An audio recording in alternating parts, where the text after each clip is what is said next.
नमस्ते। महाराष्ट्र, झारखंड विधानसभा के आम चुनाव, कुछ लोकसभा और कई राज्यों के विधानसभाओं के उपचुनाव के लिए चुनाव आयोग ने कार्यक्रम घोषित कर दिए हैं।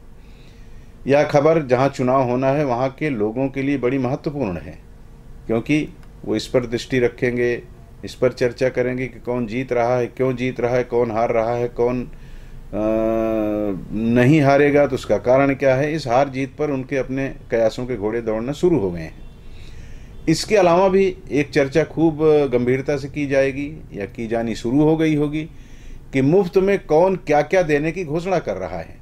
सत्ता पक्ष आगे बढ़कर फिर से चुनाव जीतने के लिए और क्या क्या मुफ्त देने की बात करेगा, और विपक्ष के लोग उससे भी 4 हाथ आगे बढ़कर अपने घोषणा पत्र में क्या क्या प्रलोभन शामिल करने वाले हैं।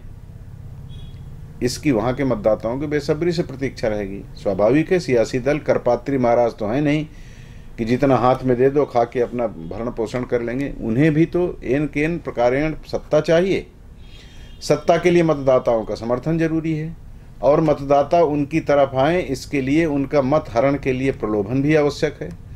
राज्य नीति या राष्ट्र नीति की बात न कर सिर्फ और सिर्फ मुफ्त में क्या क्या दिया जाएगा चुनाव प्रचार के दौरान, इस पर ही अपने भाषण को केंद्रित किया जाएगा। जब पानी सर से ऊपर आ जाता है तो कहा जाता है ना कि फिर आदमी बचाव के लिए हाथ पांव मारने लगता है। यही तो हो रहा है। सत्ता की भूख इतनी प्रबल हो गई है कि इसके लिए देश, समाज और हमारे बच्चों का भविष्य क्या होगा इसकी जरा भी चिंता नहीं रह गई है। तभी तो घोषणा पत्र में अब सीधे सीधे मतदाता को रिश्वत देने की परंपरा शुरू हो गई है। कुछ वर्ष पहले तक सियासी दल नहीं बल्कि प्रत्याशी मतदाताओं और कार्यकर्ताओं को प्रसन्न करने के लिए नकदी बांटते और बंटवाते थे, ऐसा सुना और देखा जाता था। अभी भी ऐसा नहीं होता, यह कहना असत्य होगा, लेकिन इस कार्य में अब पार्टियां स्वयं जुट गई हैं। घोषणा पत्र में ही नकदी देने की घोषणा की जाने लगी है।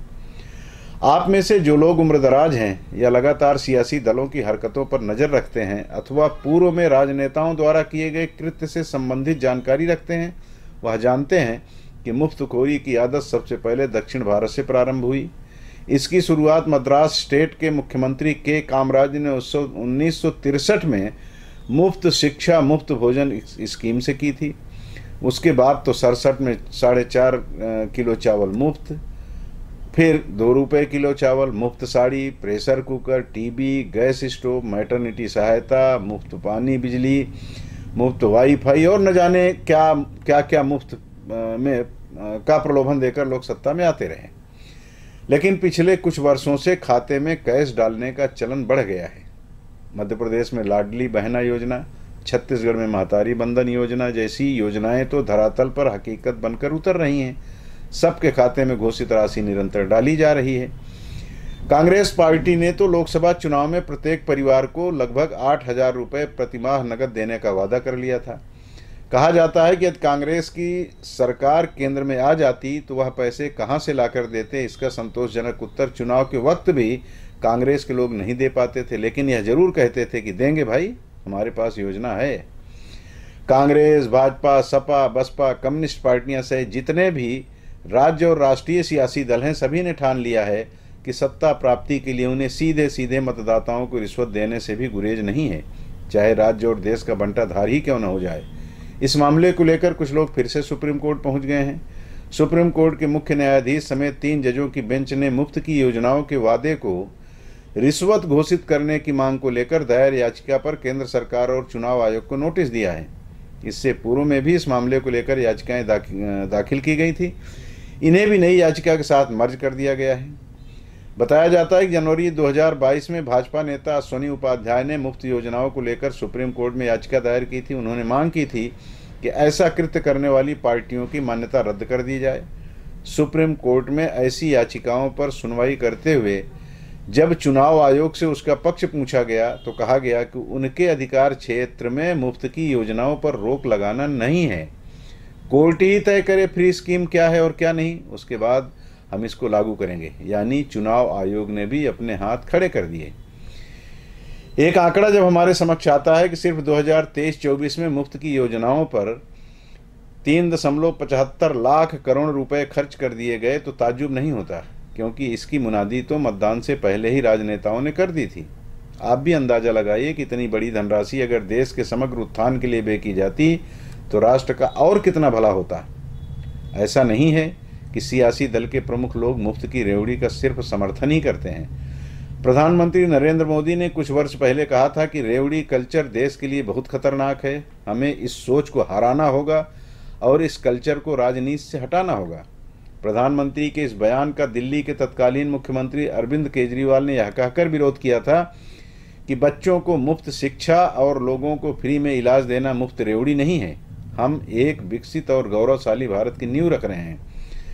प्रधानमंत्री कहते हैं कि मुफ्त की रेवड़ी खतरनाक है, लेकिन उनकी ही पार्टी के मध्य प्रदेश और छत्तीसगढ़ के नेता क्या कर रहे हैं किसी से छिपा नहीं है। लाडली बहना और महतारी बंधन योजना में प्रतिमाह कर्ज लेकर करोड़ रुपए महिलाओं के खाते में डाले जा रहे हैं। रही बात अरविंद केजरीवाल की, तो उन्होंने शराब नीति में पैसे कमाने के नाम पर जो कुछ अपने नेताओं के साथ मिलकर किया और जेल की यात्रा की, वह कैसे विकसित और गौरवशाली भारत की नींव रख रहे हैं, यह बताने की मुझे लगता है ज़रूरत नहीं है। एक दूसरे को दिगंबर करने में लगे राजनेताओं के लिए तो बस यह शेर ही काफ़ी है कि औरों के ख्यालात की लेते हैं तलाशी, पर अपने गिरेबा में झांका नहीं करते। खैर, मामला भारत के उच्चतम न्यायालय के न्यायाधीशों की टेबल तक पहुंच गया है। यही वो स्थान है जिसके प्रति आज भी हम भारतीयों में श्रद्धा का भाव है, जहां बैठे न्यायाधीश आज भी हमें देवतुल्य दिखाई देते हैं। उनके द्वारा लिए गए निर्णय और कभी कभी की गई टिप्पणियां संकेत देती हैं कि यही तो हैं जो इस देश को पीछे ढकेलने की कोशिश में लगे लोगों को रोक सकते हैं, उन्हें दंडित कर सकते हैं और ऐसी नज़ीर पेश कर सकते हैं जो हमारी संतति के भविष्य को बेहतर बनाएगी। ऐसे मामले में हम सबका खामोश रहना भी कदापि उचित नहीं, हमें भी बोलना होगा, हमें भी कहना होगा कि बस बहुत हो चुका, बंद करो यह मुफ्त की रेवड़ी बांटने का चलन। जाते जाते राहत इंदौरी साहब का एक शेर ज़रूर आपको सुनाऊंगा कि वतन की रेत मुझे एड़ियाँ रगड़ने दे, मुझे पता है पानी यहीं से निकलेगा। जय हिंद।